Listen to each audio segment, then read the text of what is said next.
Welcome to the Heal, Thrive, Dream podcast, where trauma survivors become healthy thrivers. Each month, we'll feature a theme in the trauma recovery and empowerment field. To promote your recovery, healing, and learning how to build dreams, here's your host, Karen Robinson, transformational coach and therapist. Hi, thank you for coming and listening to the Heal, Thrive, Dream podcast. My guest is Morgan McCarver. Morgan is a multi-award-winning artist who recently received an artist support grant to attend a national ceramics conference. She has had the honor of displaying her work in 3 solo exhibitions: FemininiTEA 2020, The Strength of a Wildflower 2022, and Postures in Porcelain in 2023. She recently completed a residency at Edgewood Cottage in Blowing Rock summer 2023 and participated in 2022 as well. She has studios in Asheville, North Carolina and Spartanburg, South Carolina. Her art can be found in various galleries around the Carolinas and Tennessee. Her first book was released earlier in January 2024. God the Artist, revealing God's creative side through pottery. That sounds really cool. Thank you, Morgan, for being a guest today. Hi, thank you so much for having me. So what inspired you to be an artist? Oh, I say I have always been creative. I think that's something that's just innately a gift that God's given to all of us. But I haven't always been a potter. I really was into dance earlier in my life, and that was really my passion for most of my childhood, honestly. And did something happen that moved you from dance more towards pottery and art? It did. And I was young. It was 2011. I was 14 years old, and I had scoliosis spinal fusion surgery. And basically, I had been diagnosed with this kind of genetic disorder is basically what it is, 3 years before. And I knew that I had to wear back bracing, and I had been doing that diligently, but the back bracing just wasn't doing its job. And so I turned 14, and we had done more x-rays. The doctor decided that I really needed to have surgery at that point. And that meant that during that year-long recovery process, I couldn't dance. And so that's really what how I got into pottery. That's really what's kind of flipped my creative process, just out of that need for being creative and that inability to do what I loved at the time. I'm glad that you were able to find another passion, but I'm guessing, like with any type of medical trauma, there's lots of strong feelings, deep feelings because of the change. Can you maybe talk a little bit about how you were feeling and how your life was different because of the surgery or the diagnosis? Yeah, of course. When I was diagnosed, of course, it was hard. I didn't really fully understand what was going on. I was in 5th grade when it was discovered. And basically, it just felt like I was going around to a lot of different doctors, getting second and third opinions. And it was, a male-dominated field. And so I would have to have these male doctors look at my back and basically tell me I wasn't perfect. And so that was really hard to hear, that there was something wrong with me, even starting at that young age, when I didn't really have any pain from my scoliosis or anything. It hadn't gotten to the point where I needed surgery yet. Then moving on to when it was progressing and getting worse and I was having to have that surgery, I knew for about a year that I was going to need the surgery. And that was a challenge because I knew that meant I wasn't going to be able to dance. And basically the doctors told me my spine would be fused, and it's fused completely straight. And so I have a very rigid, very stiff, straight posture. And I have 2 titanium rods and 18 screws that basically hold my entire spine stiff. And that's just going to be how it is for the rest of my life. But during that year-long recovery process, I wasn't supposed to do anything that teenagers love to do. I wasn't supposed to run or dance or pick up anything heavy, anything over 10 pounds, really. I couldn't bend or twist or get on a trampoline or play contact sports. And that was a challenge for me, of course, especially when dance was my passion, to be told that I couldn't exercise, I couldn't express myself creatively. All of those things were taken away. So mentally, that was something that I wasn't fully aware I needed to unpack until, honestly, until a decade later. Mm-hmm. And unpacking it, has that been healing for you? And if so, how so? It has, for sure. Basically, for 10 years, I didn't really talk about my surgery. I didn't want people to know. I didn't want to talk about it with people who did know. And I just wanted to forget that it happened. And early on, it was to the point that I couldn't really even watch a movie with the hospital scene. Like, I just wanted to completely disassociate with the event. And I think it was because I didn't really understand why that was happening in my life. And it was a very traumatic surgery. I was pulled out of school for a month and had to do school from home. And then when I returned to school, I was given special treatment or different treatment in a way because I couldn't sit at the desks and I had to carry a pillow around with me and I couldn't carry the heavy textbooks. So people were looking at me differently and treating me differently because they had to in a way, and they were very accommodating. But all of that kind of feeds into me becoming very introverted after my surgery and not wanting to talk about it and not wanting to be visible, not wanting people to even really talk to me about other things. I became very secluded into my shell. And that took some time to kind of understand what was happening and to actually come back out of that shell and realize all of these years that I've lost, that I was hiding, and that my story could share to benefit somebody else. And I really wasn't doing that. So now I'm honestly trying to make up for lost time in that way.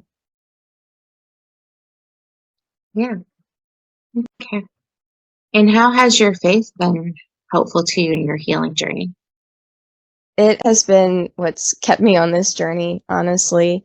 I was praying for miraculous healing at the beginning. I was really praying to not have the surgery. And that wasn't the case. That wasn't the story God gave me, and I didn't know why. And so I was just constantly looking for purpose. And a lot of that decade of not talking about my scoliosis was trying to figure out what my purpose was, because I went from being a very active dancer to not. I became very shy. I didn't want to be on the stage at all. I didn't want to really get any attention at all. And I didn't understand why God allowed that to happen to me, and God turned me into the person that I was.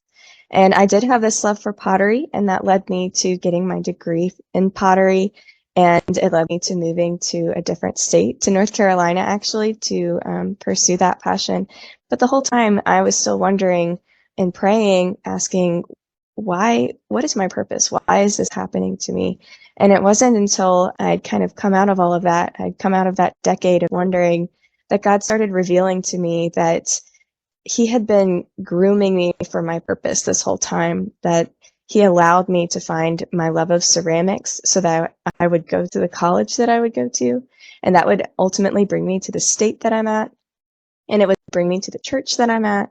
And all of this culminated in, yes, He gave me a desire for pottery and a way to be creative, but He ultimately gave me a way to share my testimony through the book I've written. And that's really been, seeing that as the purpose of my life and seeing that as a way to glorify God has really been so fulfilling and so rewarding that now I look back on that traumatic experience and I don't see it as the curse that I saw it as for over a decade. I see it now as the blessing, the gift that God gave me that really allowed me to shape the rest of my life and to give me that purpose.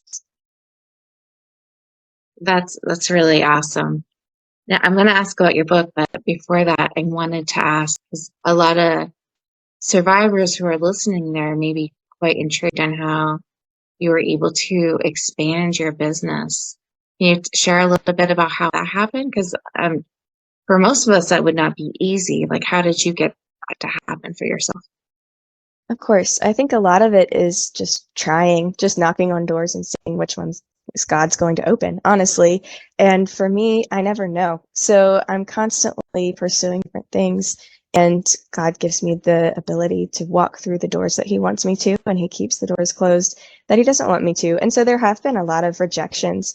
I went to college, like I said, for ceramics. And so after college, the next step, usually in an art degree, is to either get your master's or to do a residency program where I would spend months to years in another place building a body of work based on the residency program, what they had in mind.